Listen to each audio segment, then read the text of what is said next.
Hello বন্ধুরা, কেমন আছো তোমরা সবাই? আমরা এসেছি এখন ধুলিয়ান ঘাটে। এখন বাজছে রাত 12টা। তো আমরা দুবাই এসেছি। আমরা দুবাই এসেছিলাম ধুলিয়ান ঘাটে চটপটি খেতে। চটপটি খেলাম, মাংসের চপ খেলাম, আর চাচার চা খেলাম। চাচার চা খেয়ে মুখে হাসি, মানে একদম গুড়ের চা খেয়ে। আরে চা মানে বলে সিগারেট খেলাম আর এমন গুড়ের চা খেলাম যে তোমাদেরকে বলাই যাবে না। তোমরা যদি এরকম চাচার গুড়ের চা খেতে চাও তাহলে আমাদের ধুলেন ঘাটে আসবা। সে তোমরা যেখান থেকে ভিডিও দেখো না কেন, আমার ভাইয়ের চোপা লাল হয়ে গেছে হাসতে হাসতে চা খেয়ে। দেখতে তো হবে কার চা খেয়েছে। আমরা চাচার চা খেয়েছি, চাচার। কোন চাচা? তুমি তো দেখালে না।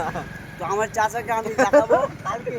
তো আমরা বেরিয়ে গেছি বলে দেখাতে পেলাম না। তো এবার তোমাদেরকে যাবো কালকে আর একটা ভিডিও পোস্ট করবো, দিয়ে ওটাতে তোমাদেরকে চাচাকে দেখাবো। আর চাচার গুড়ের চাও তোমাদেরকে দেখিয়ে দেবো, যাতে তোমরা বিশ্বাস করে আসতে পারো। তো এই যে জায়গাটা চিনে নাও, ধুলিয়ান ঘাট। এটা হচ্ছে লেকচার দোকান, ওটা হচ্ছে এটা হচ্ছে রফিকুলের নার্সিংহোম। আর আমরা যাচ্ছি এখন রাস্তাতে। যাই হোক, দেখো তো মানে পুরো ক্লিয়ার। পা চাপিয়ে দিয়েছে, দেখে বুঝতে পারছো। বন্ধুরা পা চাপিয়ে দিয়েছে গাড়ির উপরে, গাড়ি কি চাপাবে। আমরা যাচ্ছি এখন বাড়ি। আমাদের ধুলিয়ান থানাটাকেও দেখিয়ে দিচ্ছি, ধুলিয়ান থানা যেটা আছে তো আমরা দেখিয়ে দিচ্ছি। ঠান্ডা যা পরিমাণে লাগছে আমাদেরকে, ঠান্ডাটা অনেক পরিমাণে লাগছে, কিছু বলার নেই। বাড়ি থেকে বিনা জ্যাকেট পরে বেরিয়ে গেছি।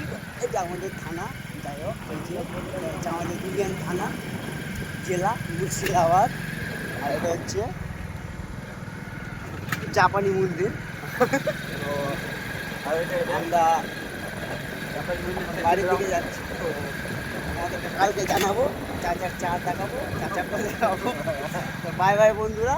চাচার চা খাওয়ার জন্য ভিডিওটা লাইক করে একটু সাবস্ক্রাইবারটা করে দিও আমাদের, যাতে দেশে উন্নতিটা করতে পারি। আর এই ছেলেটা যাতে আমি বিয়েটা দিতে পারি, কারণ ছেলেটার বিয়ে হয় না।